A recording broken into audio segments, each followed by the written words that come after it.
व्याख्यान शिव प्रणीत बुद्ध द्वारा विकसित श्वास साधना विधि। हम जन्म के क्षण से मृत्यु के क्षण तक निरंतर श्वास लेते रहते हैं। इन दो बिंदुओं के बीच सब कुछ बदल जाता है, सब चीज बदल जाती है, कुछ भी बदले बिना नहीं रहता, लेकिन जन्म और मृत्यु के बीच श्वास क्रिया चल रहती है। बच्चा जवान होगा, जवान का होगा, वह बीमार होगा, उसका शरीर रुग्ण और कुरूप होगा, सब कुछ बदल जाएगा। वह सुखी होगा, दुखी होगा, पीड़ा में होगा, सब कुछ बदलता रहेगा। लेकिन इन दो बिंदुओं के बीच आदमी श्वास भर सतत लेता रहेगा, चाहे और कुछ भी हो। आप सुखी हो कि दुखी, जवान हो कि सफल कि असफल, जो भी हो वह अप्रासंगिक है, लेकिन एक बात निश्चित है कि इन दो बिंदुओं के बीच श्वास लेते ही रहना है। श्वास क्रिया एक सतत प्रवाह है, उसमें अंतराल संभव नहीं है।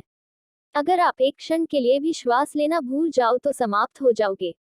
यही कारण है कि श्वास लेने का जिम्मा आपका नहीं है, नहीं तो मुश्किल हो जाए। कोई एक क्षण को भी श्वास लेना भूल जाए तो फिर कुछ भी नहीं किया जा सकता।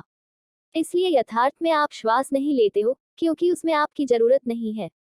गहरी नींद में हो और श्वास चल रही है, गहरी मूर्छा में हो और श्वास चल रही है, आप इसके लिए जरूरी नहीं हो।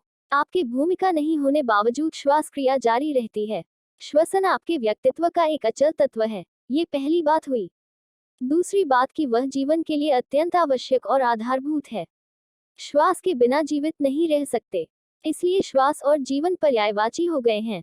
श्वास क्रिया जीवन की यांत्रिकी है और जीवन गहरे रूप में उससे जुड़ा है, इसलिए भारत में उसे प्राण कहते हैं। श्वास और जीवन दोनों के लिए हमने ये शब्द प्राण रखा है। प्राण का अर्थ है जीवन शक्ति, जीवंतता। आपका जीवन श्वास है। तीसरी बात ये कि श्वास आपके और आपके शरीर के बीच सेतु है। सतत श्वास आपको आपके शरीर से जोड़ रही है, संबंधित कर रही है। श्वास न सिर्फ आपके और आपके शरीर के बीच सेतु है, बल्कि वह आपके और विश्व ब्रह्मांड के बीच भी सेतु है। शरीर वह विश्व है जो आपके पास आया है, जो पास है। शरीर विश्व का ही अंग है। शरीर की हर एक चीज, हर एक कण, हर एक कोश विश्व का अंश है। ये विश्व के साथ निकटतम संबंध है। श्वास सेतु है। अगर सेतु टूट जाए तो शरीर में नहीं रह सकोगे, किसी अज्ञात आयाम में चले जाओगे, तब समय और स्थान में भी नहीं पाए जाओगे। इसलिए श्वास आपके और देश काल के बीच का सेतु है। श्वास इसीलिए बहुत महत्वपूर्ण, सर्वाधिक महत्वपूर्ण हो जाती है। तो अगर आप श्वास के साथ कुछ कर सको तो अचानक वर्तमान में लौट आओगे। अगर श्वास के साथ कुछ कर सको तो जीवन स्रोत को उपलब्ध हो जाओगे। अगर श्वास के साथ कुछ कर सको तो समय और स्थान का अतिक्रमण कर जाओगे। अगर श्वास के साथ कुछ कर सको तो संसार में भी होगे और उसके पार भी। श्वास के दो बिंदु हैं, दो छोर हैं। एक छोर है जहां पर वह शरीर और विश्व को छूती है, और दूसरा छोर है जहां वह तुम्हें और विश्वातीत को छूती है। और हम श्वास के एक ही हिस्से से परिचित हैं। जब वह विश्व में, शरीर में गति करती है, तभी हम उसे जानते हैं। लेकिन वह सदा ही शरीर से अशरीर में और अशरीर से शरीर में संक्रमण कर रही है। इस दूसरे बिंदु को हम नहीं जानते हैं। अगर आप दूसरे बिंदु को, जो सेतु का दूसरा ध्रुव है, जान जाओ तो एकाएक रूपांतरित होकर एक दूसरे ही आयाम में प्रवेश कर जाओगे। लेकिन याद रखो, शिव जो कहने जा रहे हैं वो योग नहीं है, वह तंत्र है। योग भी श्वास पर काम करता है, लेकिन योग और तंत्र के काम में बुनियादी फर्क है। योग श्वास क्रिया को व्यवस्थित करने की चेष्टा करता है। अगर अपनी श्वास को व्यवस्था दो तो स्वास्थ्य सुधर जाएगा। अगर श्वास क्रिया को व्यवस्थित करो, उसके रहस्यों को समझो, तो स्वास्थ्य और दीर्घ जीवन मिलेगा। ज्यादा बली, ज्यादा ओजस्वी, ज्यादा जीवंत, ज्यादा युवा और ज्यादा ताजा हो जाओगे। लेकिन तंत्र को उससे कुछ लेना देना नहीं है। तंत्र श्वास की व्यवस्था की चिंता नहीं लेता। भीतर की ओर मुड़ने के लिए वह श्वास क्रिया का उपयोग भर करता है।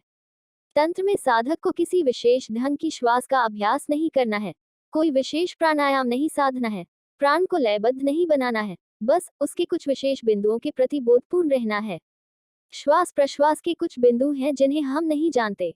हम सदा श्वास लेते रहे हैं, लेते रहेंगे। हम श्वास के साथ जन्मते हैं, श्वास के साथ मरते हैं, लेकिन हमें उसके कुछ महत्वपूर्ण बिंदुओं का बोध नहीं है। और यह हैरानी की बात है। मनुष्य अंतरिक्ष की गहराइयों में उतर रहा है, खोज कर रहा है। वह चांद पर पहुंच रहा है, वह पृथ्वी से निकलकर सुदूर अंतरिक्ष में पहुंचने की चेष्टा कर रहा है, लेकिन वह अपने जीवन के इस निकटतम अंक को नहीं समझ सका है। श्वास के कुछ बिंदु हैं जिन्हें आपने कभी देखा ही नहीं। वे बिंदु द्वार हैं, आपके निकटतम द्वार, जिनसे होकर एक दूसरे ही संसार में, एक दूसरे ही अस्तित्व में, एक दूसरी ही चेतना में प्रवेश कर सकते हो। लेकिन वे बिंदु बहुत सूक्ष्म हैं। चांद का निरीक्षण बहुत कठिन नहीं है। चांद पर पहुंचना भी बहुत कठिन नहीं है। वो ही एक स्थूल यात्रा है। यंत्रीकरण हो, प्राविधि हो, ढेर सी सूचनाएं हो, तो चांद पर पहुंच जाओगे। श्वास क्रिया आपकी निकटतम चीज है। जो चीज जितनी ही निकट होती है उसे देखना उतना ही कठिन हो जाता है। जो चीज जितनी निकट हो वह उतनी ही कठिन मालूम देती है। जो चीज जितनी ही प्रकट हो उतनी ही कठिन लगती है। श्वास इतनी करीब है कि आपके और उसके बीच स्थान ही नहीं रहता, या इतना अल्प स्थान है कि उसे देखने के लिए बहुत सूक्ष्म दृष्टि चाहिए। तभी उन बिंदुओं के प्रति बोधपूर्ण हो सकोगे तो पूर्णत्व मिल जाएगा। पृथ्वी की प्रथम और सर्वाधिक सफल ध्यान विधि। शिव शिवा के प्रश्न के उत्तर में कहते हैं, हे देवी, यह अनुभव 2 श्वासों के बीच घटित हो सकता है। श्वास के भीतर आने के पश्चात और बाहर लौटने के ठीक पूर्व श्रेयस है, कल्याण है। यह अनुभव 2 श्वासों के बीच घटित हो सकता है। जब श्वास भीतर अथवा नीचे को आती है उसके बाद, और फिर श्वास के बाहर लौटने के ठीक पूर्व श्रेयस है। इन 2 बिंदुओं के बीच होशपूर्ण होने से घटना घटती है। जब श्वास भीतर आए तो उसका निरीक्षण करो। उसके फिर बाहर या ऊपर के लिए मुड़ने के पहले एक क्षण के लिए, या क्षण के 1000वें भाग के लिए श्वास बंद हो जाती है। श्वास भीतर आती है और वहां एक बिंदु है जहां वह ठहर जाती है। फिर श्वास बाहर जाती है। जब श्वास बाहर जाती है तो फिर वहां भी एक क्षण के लिए या क्षणांश के लिए ठहर जाती है। फिर वह भीतर के लिए लौटती है। श्वास के भीतर या बाहर के लिए मुड़ने के पहले एक क्षण है जब श्वास नहीं लेते हो। उसी क्षण में घटना घटनी संभव है, क्योंकि जब श्वास नहीं लेते हो तो संसार में नहीं होते हो। समझ लो कि जब श्वास नहीं लेते हो तब मृत हो तो हो, लेकिन मृत। लेकिन ये क्षण इतना छोटा है कि उसे कभी देख नहीं पाते। तंत्र के लिए प्रत्येक बहिर्गामी श्वास मृत्यु है और प्रत्येक नई श्वास पुनर्जन्म है।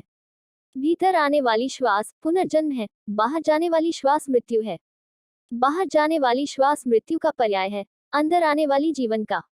इसलिए प्रत्येक श्वास के साथ आप मरते हो और फिर जन्म लेते हो। दोनों के बीच का अंतराल बहुत क्षणिक है, लेकिन पैनी दृष्टि, शुद्ध निरीक्षण, अवधान हो तो अनुभव घट सकता है। यदि उस अंतराल को अनुभव कर सको तो शिव कहते हैं कि श्रेयस उपलब्ध है। तब और किसी चीज की जरूरत नहीं है। तब आप आप्तकाम हो गए।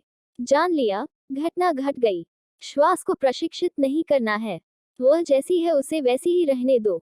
सत्य को, उसको जानना है जिसका न जन्म है न मरण, उस शाश्वत को जानना है जो सदा है। आप बाहर जाती श्वास को जान सकते हो, भीतर आती श्वास को भी जान सकते हो, लेकिन दोनों के अंतराल को बेहोशी में कभी नहीं जान पाते। प्रयोग करो और तब उस बिंदु को पालोगे। उसे अवश्य पा सकते हो। वह है। आपको आपकी संरचना में कुछ जोड़ना नहीं है, वह है ही। सब कुछ है, सिर्फ बोध नहीं है।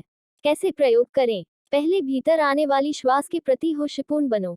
उसे देखो। सब कुछ भूल जाओ और आने वाली श्वास को, उसके यात्रा पथ को देखो। जब श्वास नासापुटों को स्पर्श करे तो उसको महसूस करो। श्वास को गति करने दो और पूरी सजगता से उसके साथ यात्रा करो। श्वास के साथ ठीक कदम से कदम मिलाकर नीचे उतरो, न आगे जाओ और न पीछे पड़ो। उसका साथ न छूटे, बिल्कुल साथ साथ चलो। स्मरण रहे, न आगे जाना है और न छाया की तरह पीछे चलना है, समांतर चलो, युगपथ। श्वास और सजगता को एक हो जाने दो। श्वास नीचे जाती है तो आप भी नीचे जाओ। तभी उस बिंदु को पा सकते हो जो 2 श्वासों के बीच में है। यह इतना भी आसान नहीं है। श्वास के साथ अंदर जाओ, श्वास के साथ बाहर जाओ। बुद्ध ने इसी विधि का प्रयोग विशेष रूप से किया, इसलिए यह बौद्ध विधि बन गई। बौद्ध शब्दावली में इसे अनापानसति योग कहते हैं। स्वयं बुद्ध की आत्मोपलब्धि इस विधि पर ही आधारित थी। संसार के सभी धर्म, संसार के सभी दृष्टा किसी न किसी विधि के जरिए मंजिल पर पहुंचे हैं। ये पहली विधि बौद्ध विधि है। दुनिया इसे बौद्ध विधि, विपश्यना के रूप में जानती है, क्योंकि बुद्ध इसके द्वारा ही निर्वाण को उपलब्ध हुए थे।